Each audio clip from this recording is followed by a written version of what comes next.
حضرت ابو ہریرہ رضی اللہ تعالیٰ عنہ کے ایک ہم قبیلہ طفیل بن عمر دوسی ہجرت عظمیٰ سے قبل مکہ میں ہی قرآن کے معجزانہ سحر سے مسحور ہو کر قبول اسلام کے بعد تبلیغ دین کے لیے یمن تشریف لا چکے تھے۔ ان کی ہی جد و جہد اور کوششوں کے نتیجے میں دوس میں اسلام پھیلا اور غزوہ خیبر کے زمانے میں یہ یمن کے انہی خانوادوں کو لے کر نبی صلی اللہ علیہ وآلہ وسلم کی خدمت بابرکت میں مدینہ منورہ حاضر ہوئے۔ اس وقت نبی صلی اللہ علیہ وآلہ وسلم تشریف فرما تھے، اس لیے یہ لوگ براہ راست خیبر پہنچے، اور اسی قبیلے میں حضرت ابو ہریرہ رضی اللہ تعالیٰ عنہ بھی تھے، اور راستے میں بڑے شوق اور جذبہ میں یہ شعر پڑھتے جاتے تھے کہ یا لیلا من طولہا و اناہا علا انہا من دار الکفر نجت۔ اسی شوق و ذوق اور ولولے کے ساتھ حاضر خیبر ہوئے، نبی کریم کے دست مبارک پر قبول اسلام کیا۔ ان کا ایک غلام راستے میں گم ہو گیا، اتفاق سے اسی وقت وہ دکھائی دیا تو نبی اکرم صلی اللہ علیہ وآلہ وسلم نے فرمایا ابو ہریرہ تمہارا غلام آ چکا ہے۔ عرض کیا خدا کی راہ میں آزاد ہے۔ قبول اسلام کے بعد عمر بر دامن نبوی سے وابستہ ہوئے، مرتے دم تک ساتھ نہ چھوڑا، غزوات میں بھی شرکت کی۔ خود بیان کرتے ہیں کہ جن جن لڑائیوں میں شریک رہا، غزوہ خیبر کے علاوہ ان سب میں مال غنیمت ملا، کیونکہ اس کا مال حدیبیہ والوں کے لیے مخصوص تھا۔ عہد خلفاء میں حضرت ابو ہریرہ رضی اللہ تعالیٰ عنہ کے کارناموں کی اگر بات کی جائے تو حضرت ابو بکر صدیق رضی اللہ تعالیٰ عنہ کے عہد خلافت میں ملکی معاملات میں کوئی حصہ نہیں لیا، اسی لیے کہیں نام نظر نہیں آتے۔ اس مدت میں اپنے محبوب مشغلہ میں حدیث کی اشاعت میں خاموشی سے لگے رہے۔ حضرت عمر رضی اللہ تعالیٰ عنہ کے عہد حکومت میں زندگی کا دوسرا دور شروع ہوا۔ حضرت عمر رضی اللہ تعالیٰ عنہ نے ان کو بحرین کا عامل مقرر کیا۔ اس دن سے ان کا فقر و فاقہ و افلاس کا خاتمہ ہو گیا۔ جس وقت وہاں سے واپس ہوئے تو 10,000 روپیہ ان کے پاس موجود تھا۔ حضرت عمر نے باز پرس کی کہ اتنی رقم کہاں سے ملی؟ عرض کیا کہ گھوڑیوں کے بچوں، عطیوں اور غلاموں کے ٹیکس سے۔ تحقیقات کرنے پر یہ بات صحیح ثابت ہوئی تو پھر حضرت عمر نے دوبارہ ان کے عہدے پر معمور کرنا چاہا، مگر حضرت ابو ہریرہ رضی اللہ تعالیٰ عنہ نے امارت قبول کرنے سے انکار کر دیا۔ حضرت عمر رضی اللہ تعالیٰ عنہ نے دریافت کیا کہ امارت قبول کرنے سے آپ کو کیا عذر ہے؟ اس کی خواہش تو حضرت یوسف علیہ السلام نے کی تھی، تو فرمایا کہ وہ نبی اور نبی زادے تھے، میں بیچارہ ابو ہریرہ امیمہ کا بیٹا ہوں۔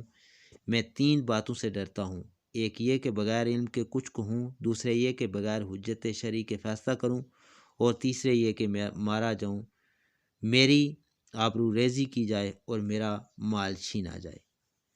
عہد خلافت عثمان غنی رضی اللہ تعالیٰ عنہ میں خاموشی سے زندگی بسر کی، البتہ آخر میں حضرت عثمان رضی اللہ تعالیٰ عنہ کے میسور ہونے کے زمانے میں لوگوں کو ان کی آنت و امداد پر آمادہ کرتے تھے، اور معاشرہ کی حالت میں حضرت عثمان رضی اللہ تعالیٰ عنہ کے گھر میں بذات خود موجود تھے۔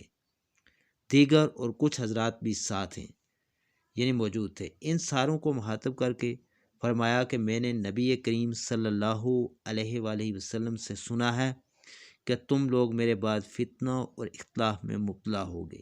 لوگوں نے پوچھا یا رسول اللہ، اس وقت ہمارا کیا طرز عمل ہونا چاہیے؟ فرمایا تم کو امین اور ان کے حامیوں کے ساتھ ہونا چاہیے۔ اس میں حضرت عثمان رضی اللہ تعالیٰ عنہ کی جانب اشارہ تھا۔ حضرت عثمان رضی اللہ تعالیٰ عنہ کے معاصرہ تک حضرت ابو ہریرہ رضی اللہ تعالیٰ عنہ کا پتہ چلتا ہے۔ اس کے بعد آپ کی موجودگی جنگ جمل اور جنگ صفین وغیرہ میں کہیں نظر نہیں آتے۔ دیگر صحابہ کی طرح حضرت ابو ہریرہ رضی اللہ تعالیٰ عنہ فتنہ میں مبتلا ہونے کے خوف سے بادہ نشینی اختیار کر لی تھی۔ ان فتنوں کے بعد حضرت امیر معاویہ رضی اللہ تعالیٰ عنہ کے عہد حکومت میں مروان کبھی کبھی ان کو مدینہ پر اپنا قائم مقام بناتا تھا۔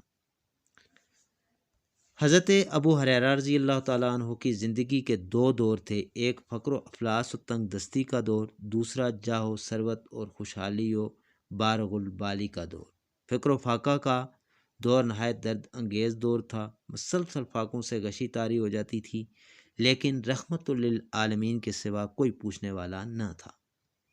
اس زمانے میں حضرت ابو ہریرہ رضی اللہ تعالیٰ عنہ نے خوب مشقتیں برداشت کیں، لیکن کبھی حرف شکایت زبان پر نہیں لائے۔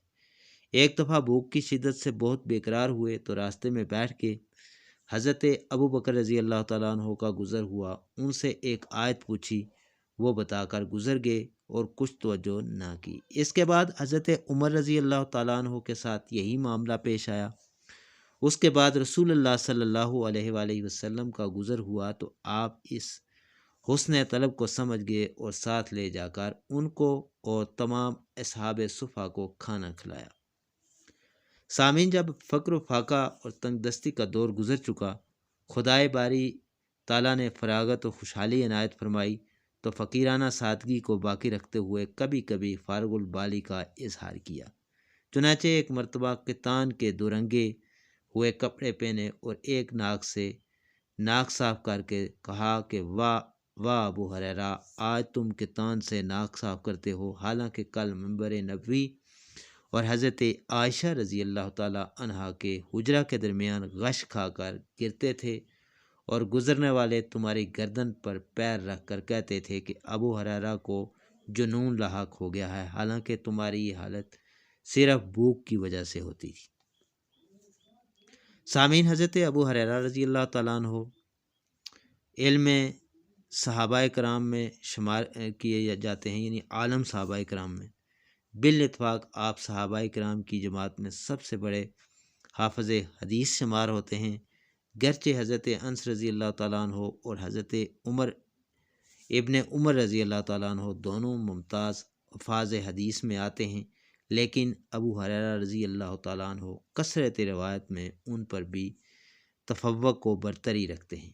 ایک دفعہ نبی صلی اللہ علیہ وآلہ وسلم نے فرمایا کہ ابو ہریرہ رضی اللہ تعالیٰ عنہ علم کا ظرف ہیں۔ عام طور پر لوگ نبی کریم سے سوالات دریافت کرنے میں جھجکتے تھے۔ ایک دفعہ انہوں نے نبی کریم صلی اللہ علیہ وآلہ وسلم سے دریافت کیا کہ قیامت کے دن کون خوش قسمت آپ کی شفاعت کا زیادہ مستحق ہوگا۔ فرمایا کہ تمہاری حرص علی الحدیث کو دیکھ کر میرا پہلے خیال تھا کہ یہ سوال تم سے پہلے کوئی نہ کرے۔ حدیث میں ان کا مقام اگر دیکھا جائے تو ان جویائے علم نے حدیث کی تلاش اور جستجو کو اپنے مقصود حیات بنا لیا تھا۔ حضرت عبداللہ بن عمر رضی اللہ تعالیٰ عنہ جو خود بھی بڑے حافظ حدیث شمار ہوتے تھے، فرماتے ہیں کہ ابو ہریرہ ہم میں سب سے زیادہ حدیث جانتے ہیں۔ بہت سے اکابر اور علماء صحابہ کے مقابلے میں حضرت ابو ہریرہ رضی اللہ تعالیٰ عنہ کے کثرت علم اور وسعت معلومات کا سبب یہ تھا کہ ان کو اس قسم کے مواقع حاصل تھے جو دوسرے صحابہ کو حاصل نہ تھے۔ یہ خود کثرت روایات کے وجود و اسباب کا ذکر کرتے ہوئے فرماتے ہیں کہ لوگ اعتراض کرتے ہیں کہ ابو ہریرہ بہت حدیثیں بیان کرتا ہے، حالانکہ مہاجر و انصار ان حدیثوں کو نہیں بیان کرتے، مگر معترضین اس پر غور نہیں کرتے کہ ہمارے مہاجر بھائی بازاروں میں اپنے کاروبار میں لگے رہتے تھے اور انصار اپنی زراعت کی دیکھ بھال میں سرگرداں رہتے تھے۔ میں محتاج آدمی تھا، میرا سارا وقت نبی کریم صلی اللہ علیہ وآلہ وسلم کی صحبت میں گزرتا تھا، اور جن اوقات میں وہ لوگ موجود نہ ہوتے تھے اس وقت میں موجود رہتا تھا۔ دوسرے جن چیزوں کو وہ بلا دیتے تھے میں ان کو یاد رکھتا تھا۔ ایک دفعہ مروان کو حضرت ابو ہریرہ رضی اللہ تعالیٰ عنہ کی کوئی بات ناگوار گزری۔ اس نے غصہ میں کہا کہ لوگ کہتے ہیں کہ ابو ہریرہ رضی اللہ تعالیٰ عنہ بہت حدیثیں روایت کرتے ہیں، حالانکہ وہ نبی کریم صلی اللہ علیہ وآلہ وسلم کے کچھ ہی دنوں پہلے آئے تھے۔ بولے، جب میں مدینہ آیا تو نبی کریم صلی اللہ علیہ وآلہ وسلم خیبر میں تھے۔ اس وقت میری عمر 30 سال سے کچھ اوپر تھی اور آپ کی وفات تک سایہ کی طرح آپ کے ساتھ رہا۔ سامعین، آپ کی ازواجات مطہرات رضی اللہ تعالیٰ عنہن کے گھروں میں جایا کرتا تھا، آپ کی خدمت کرتا تھا، آپ کے ساتھ لڑائیوں میں شریک رہتا تھا، آپ کی میت میں حج کرتا تھا، اس لیے میں دوسرے لوگوں سے زیادہ حدیثیں جانتا ہوں۔ آپ فرماتے ہیں کہ خدا کی قسم وہ جماعت جو مجھ سے پہلے آپ کی صحبت میں تھی وہ میری حاضر باشی کی معترف تھی اور مجھ سے حدیث پوچھا کرتی تھی۔ ان پوچھنے والوں میں حضرت عثمان، طلحہ، زبیر اور خاص طور پر قابل ذکر ہیں۔